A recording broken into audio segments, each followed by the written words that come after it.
حضرت علی کی وصیت دوست کے انتخاب کے بارے میں۔ بسم اللہ الرحمن الرحیم۔ دوستی اسلام کی نظر میں دین اسلام نے اس بات پر خاص توجہ دی ہے کہ انسانی تعلقات اور لوگوں کے درمیان قائم باہمی رشتے ایسی مضبوط اور پائیدار بنیادوں پر قائم ہوں جو انسان کی عقل، اس کے قلب اور اس کی پوری زندگی کو اپنے تابع کر لیں، کیونکہ انسانوں کے باہمی تعلقات انسانی زندگی کے بہت سے انفرادی اور اجتماعی اور داخلی اور خارجی پہلوؤں پر اثر انداز ہوتے ہیں۔ یعنی ان تعلقات میں یہ خاصیت پائی جاتی ہے کہ یہ الفت و محبت اور اخلاص کی ایک ایسی فضا ایجاد کر دیتے ہیں کہ انسان اپنے جذبات و حساسات، افکار و خیالات، مختصر یہ کہ تمام رجحانات و میلانات میں ایک دوسرے کے اندر جذب ہو جاتے ہیں اور ایک دوسرے کے رنگ میں رنگ جاتے ہیں، کیونکہ انسان مدنی التبا فطرتہ گروہ کی صورت میں رہنا پسند کرنے والا ہے، تنہا رہنا پسند نہیں کرتا، اور چاہتا ہے کہ دوسرے انسانوں کے ساتھ مل جل کر زندگی بسر کرے۔ لہٰذا اس کے لیے ضروری ہوتا ہے کہ کوئی اس کا مونس و مددگار، ہمدم و ہمراز دوست ہو۔ اسی بنا پر اسلام نے قرآن کریم اور سنت مسومین میں دوستی و رفاقت کے متعلق گفتگو کی ہے اور اس بارے میں ضروری رہنما فرما ہے۔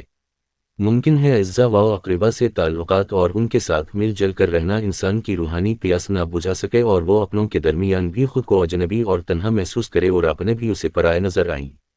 لہٰذا اسے کچھ ایسے لوگوں کی ضرورت ہوگی جو اس کی فکر اور روح سے قریب ہوں اور ممکن ہے یہ اس کے اقربا و اعزا سے بھی زیادہ اس کے قریب ہو جائیں۔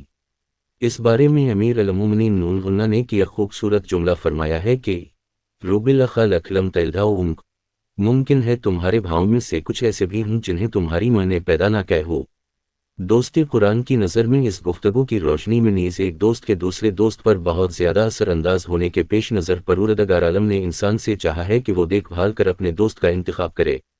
اسی لیے خداوند عالم نے قرآن مجید میں مثبت اور مفید دوستی کے بارے میں بھی گفتگو فرما ہے اور منفی، مخرب اور خطرناک دوستی کے بارے میں بھی انتباہ کیا ہے۔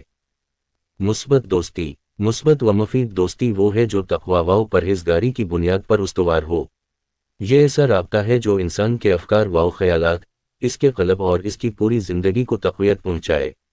اس طرح کہ وہ فکری تقوی کا حامل ہو اور سوائے حق کے اس کی کوئی فکر نہ ہو، وہ قلبی تقوی کا حامل ہو اور سوائے خیر اور نیکی کے اس کا دل کسی اور چیز کے لیے نہ دھڑکے، اس کی پوری حیات تقوی سے معمور ہو اور سوائے صراط مستقیم کے کسی اور راستے پر قدم نہ اٹھائے۔ اگر انسان متقی اور پرہیزگار ہو اور اس کی زندگی پرہیزگاری و تقوی پر مبنی ہو تو ایسا شخص یقیناً اپنے دوست کا خیر خواہ ہوگا، اسے ہدایت اور اس کی رہنما کرے گا،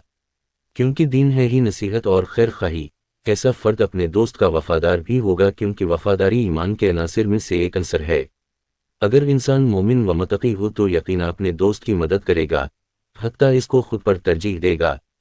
اسی بنا پر خداوند عالم فرماتا ہے کہ دوستی تقوی الہی کی بنیاد پر استوار ہو، کیونکہ جن روابط و تعلقات کی بنیاد تقوی و پرہیزگاری پر قائم ہو ان کا آغاز خدا، اس کے رسول اور اس کے اولیاء کے لیے ہوتا ہے اور وہ اسلامی عقائد پر استوار ہوتے ہیں۔ لہٰذا جب تک انسان تقوی کے راستے پر گامزن ہوگا، گویا اس نے خدا کی مضبوط رسی کو تھاما ہوا ہے۔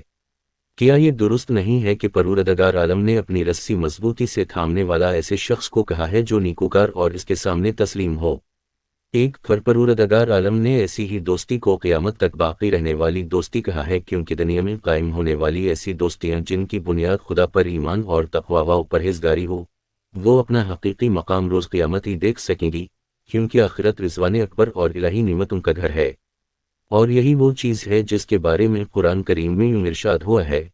لَخْلَائِعُ یَوْمَئِذٍ بَعْضُهُمْ لِبَعْضٍ لَلْمُتَّقِينَ، اس روز صاحبان تقوی کے سوا تمام دوست ایک دوسرے کے دشمن ہو جائیں گے۔ سورہ زخرف 43 آیت 67، یعنی صرف اہل تقوی کی دوستی باقی اور جاویدانی ہوگی، کیونکہ متقین کی دوستی ناقابل زوال اور قوی بنیادوں کی حامل ہے، جو نہ صرف موت کی وجہ سے ختم نہیں ہوتی، بلکہ جس طرح اس دنیا میں ان کے درمیان محبت ہوگی، اسی طرح سے یہ محبت آخرت میں بھی ان کے درمیان باقی رہے گی۔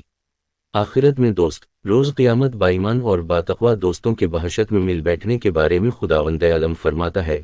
وَنَزَّعْنَا مَا فِي صُدُورِهِم مِّن غِلٍّ إِخْوَانًا عَلَىٰ سُرُرٍ مُتَقَابِلِينَ، اور ہم نے ان کے سینوں سے ہر طرح کی کدورت نکال لی ہے اور وہ بھاؤں کی طرح آمنے سامنے تخت پر بیٹھے ہوں گے۔ سورہ حجر 15 آیت 47۔ میدان حشر میں قدم رکھنے والے ان دوستوں کے دل میں کسی قسم کا کینہ و کدورت نہ ہوگی، بلکہ ان کے دل محبت عشق خدا سے پر ہوں گے، اور وہ خدا سے اپنے اس عشق و محبت کی بنا پر تمام انسانوں کو دوست رکھیں گے، چاہے وہ ان کے حامی ہوں یا مخالف۔ لہٰذا اگر کوئی واقعہ خدا پر ایمان رکھتا ہو، یعنی خدا کی محبت نے اس کے دل کو لبریز کر رکھا ہو، تو پھر اس کے پاس کینہ، کدورت اور نفرت کے لیے کوئی جگہ باقی نہیں رہتی۔ یہ وہی بات ہے جس کی تعلیم ہمیں رسول کریم نے دی ہے۔ جن لوگوں نے حضرت صلی اللہ علیہ وآلہ وسلم کو اذیت دی، ان کے متعلق آپ نے پروردگار